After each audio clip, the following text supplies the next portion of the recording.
तो आज हम बात करने वाले हैं ताकोपीज ओरिजिनल सिन के एपिसोड नंबर 3 के बारे में बात। अब तक का ये मेरा one of the favourite episode है। तो लास्ट एपिसोड में हमने देखा था जो ताकोपी हमारा एलियन होता है वो किल कर देता है मारिना को। अब जो ताकोपी होता है वो बेसिकली गलती से मारता है, पर जो शिजुका होती है वो काफी ज्यादा खुश होती है मारिना को मरते देखते, क्योंकि जो मारिना थी वो काफी ज्यादा बुली करती थी शिजुका को। अब यार कोई भी रिग्रेट नहीं होता ताकोपी के माइंड के अंदर। ताकोपी को अपनी गलती का एहसास अब तक कुछ हो नहीं रहा होता, क्योंकि वो देखता है शिजुका के फेस पे एक स्माइल दिखती है तो वो भी खुश होता है अंदर ही अंदर। अब जैसे ही ये दोनों जो शिजुका और ताकोपी जा रहे होते हैं मारिना को मारने के बाद, तभी वो मिलते हैं हमारे चश्मिश लड़के से आजुमा। ये जो लड़का है आजुमा ये बेसिकली क्लासमेट है हमारी शिजुका के स्कूल के अंदर। अब मतलब यार इस बच्चे की भी खुद की बैक स्टोरी हम आपको आगे जाके बताएंगे। मतलब यार कोई भी बच्चा भाई खुश तो है ही नहीं शो के अंदर। तो जो आजुमा होता है वो बेसिकली काफी ज्यादा चिंता करता है शिजुका की, तो इसलिए वो ताकोपी और शिजुका को फॉलो कर रहा होता है। एंड जब वो देखता है कि मारिना मरी पड़ी है तो वो काफी ज्यादा डर जाता है। और जब शिजुका एक्सप्लेन करती है इस एलियन ने बेसिकली मारिना को मारा है, तो उसको कुछ समझ में नहीं आ रहा हो क्या रहा होता है। अब बेसिकली काफी ज्यादा समझदार सा लड़का होता है, ये काफी ज्यादा पढ़ाकू टाइप का हमको दिखता है। ये लड़का बेसिकली बताता है शिजुका को कि जो तूने चीज करी है वो बेसिकली क्राइम है, जबकि मारा चाहे ताकोपी नहीं हो, पर जो भी क्राइम का ब्लेम आएगा वो शिजुका के ऊपर आएगा। एंड इसलिए उसको बच्चों वाली जेल जाना पड़ेगा। एंड जो शिजुका होती है वो जेल जाना नहीं चाहती, वो चाहती है कि अपने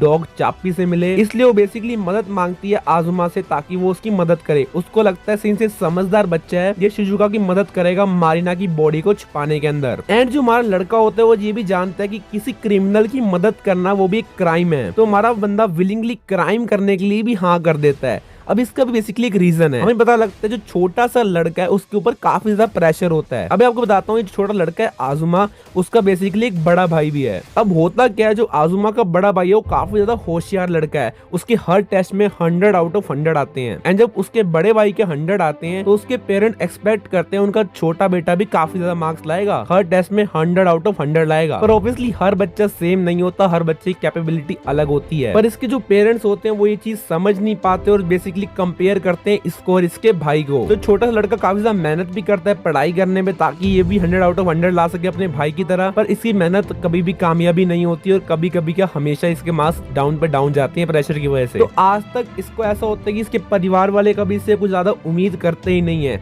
और जो शिजुका होती है वो बेसिकली उम्मीद जगाती है, वो एक होप देती है कि तू कर सकता है, यू कैन डू इट। इसलिए जो हमारा लड़का होता है वो काफी ज्यादा खुश होता है और वो मदद करता है हमारे शिजुका की। तो ये लड़का हमारे सारे के सारे गैजेट्स देखता है ताकोपी के और बोलता है भाई इतने फालतू गैजेट क्यों भर रखे हैं। इसमें से उनको एक गैजेट मिलता है जिसका नाम होता है मेमोरी बॉक्स। ये गैजेट बेसिकली बड़ा छोटा हो सकता है, तो क्या डिसाइड करते हैं इस मेमोरी बॉक्स को बड़ा करके वो शिजुका की जो बॉडी होती है इसके अंदर छुपा देते हैं। इसके अलावा हमारे पास एक और अच्छा काम करते हैं, जो बेसिकली ताकोपी का जो ट्रांसफॉर्मर्स पैलेट होता है जो कि किसी बंदे के अंदर कन्वर्ट हो सकता है, तो ताकोपी को बोलते हैं तो ताकोपी अब कन्वर्ट होगा मारिना का। मतलब जो उन्होंने मारिना को मारा है, मारिना का रोल अब ताकोपी फुल करेगा। ताकोपी उनके घर जाएगा और एज अ मारिना एक्ट करेगा उनके स्कूल के अंदर और उसके घर के अंदर। पर यार मारिना बनना भी कोई आसान काम थोड़ी है। जैसे ही हमारा ताकोपी मारिना के घर जाता है तभी वो देखता है कि उसके मदर और फादर की, यानी मारिना के मदर और फादर की आपस में लड़ाई हो रही होती है। हमने पहले भी काफी बार डिस्कस किया हुआ है कि मारिना की घर की कंडीशन कैसी है और कितने सारे क्लेश वगैरह होते रहते हैं। बट इवन आफ्टर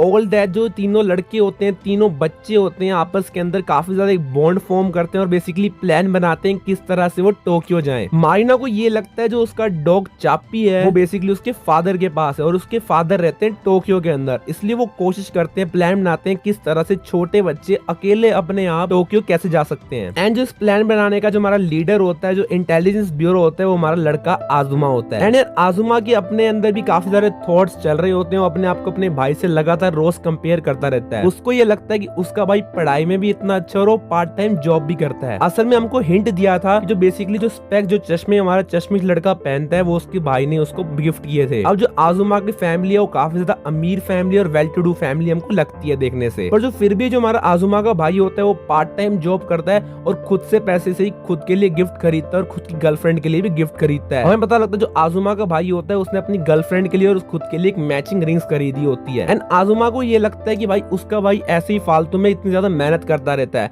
एंड जब उसका भाई मेहनत करता है उसको भी मेहनत करनी पड़ती है क्योंकि उसके पास एक परफॉर्मेंस प्रेशर होता है उसके ऊपर। एंड जब चीज वो शिजुका को बताता है, शिजुका उसको बोलती है क्यों ना तू भाई उसकी रिंग ही छीन ले। वो कहती है कि तू अपने भाई की रिंग छीन ले ताकि आगे वाला भाई थोड़ा डिप्रेस हो जाए और पार्ट टाइम जॉब छोड़ दे। मतलब यार काफी ज्यादा बेकार आइडिया होता है शिजुका का, पर जो हमारा लड़का होता है वो मना नहीं कर पाता शिजुका को। शायद शिजुका को लाइक भी करता है, आपको हिंट मिलते हैं, और बच्चे हैं तुम क्या ही कह सकते हैं। शिजुका बोलते तू ताकोपी को अपने घर ले जा ताकि तो रिंग वो चोरी कर पाए उसके भाई की। मतलब यार अपने घर में अपने भाई की रिंग चोरी करने की कोशिश भी करता है, और इसमें लिटरली एक सीन आता है जिसके अंदर अपने भाई की रिंग चोरी करते करते ऑलमोस्ट पकड़ा जाता है। हम देखते हैं जो हमारा लड़का होता है वो फटाफट से अपने भाई से बचने के लिए, छुपने के लिए खिड़की से कूद जाता है। एंड भाई मेरा एक सेकंड के लिए तो हार्ट बीट स्किप हो गई थी, क्योंकि भाई इस एनिमे का कुछ नहीं पता भाई कब कोई आदमी मर जाए, भाई कब कोई बच्चा मर जाए, भाई कब कोई सुसाइड कर ले। भाई बहुत ही ज्यादा क्रीपी एनिमे और बहुत ही ज्यादा अनप्रेडिक्टेबल एनिमे है ये। पर हम देखते हैं जो आजुमा होता है वो मरता नहीं बेसिकली, थैंक गॉड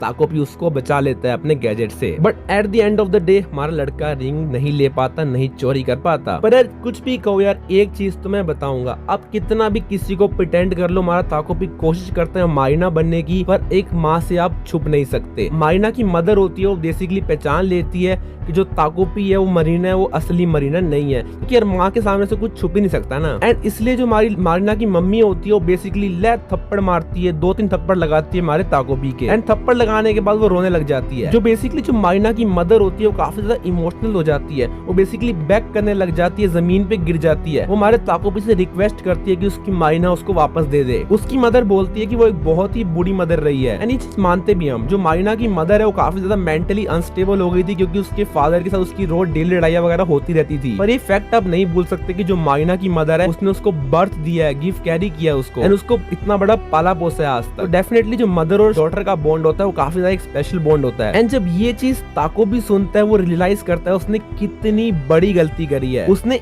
एक लड़की की हैप्पीनेस बचाने के लिए, एक लड़की की जान बचाने के लिए किसी दूसरी लड़की की जान ले ली है। एंड ये चीज सुनते ही, एक चीज रियलाइज करते ही जो हमारा ताकोपी होता है वो रोने लग जाता है। ताकोपी सॉरी बोलता है अपने आप को, सॉरी बोलता है उसके पेरेंट्स को, उसने कितनी बड़ी गलती करी है, किसी बच्चे की जान ले ली और किसी फैमिली को रुइन किया। ताकोपी सोचता है कि अब आगे क्या कर सकता है, आगे उसको क्या करना पड़ेगा, आगे वो इन चीजों को कैसे ठीक कर सकता है, और वो आगे किसी और की जान ना ले और किसी और की फैमिली रुइन ना करे, इस चीज को प्लान करना चाहता है और शिजुका से बात करना चाहता है। पर भाई चीजें इतनी आसानी से नहीं होती। हम देखते हैं जो बॉडी उन्होंने डिग करी होती है, जो छुपाई होती है मारिना की बॉडी उन्होंने, वो असल में कुछ लोग जो टीम होती है वो डिस्कवर कर लेते हैं। मे बी बिकॉज बॉडी की वजह से बदबू आ रही होगी बाहर की तरफ, और कोई भी रीजन होता है। हम देखते हैं अगले एपिसोड के अंदर कुछ ना कुछ तो होने वाला है। एंड ये एपिसोड काफी ज्यादा अच्छा लगा मेरे को, क्योंकि ताकोपी ने ये चीज रियलाइज करी, जो क्राइम कर रहे हैं हर एपिसोड के अंदर क्राइम की जगह रियलाइजेशन होना बहुत जरूरी चीज है।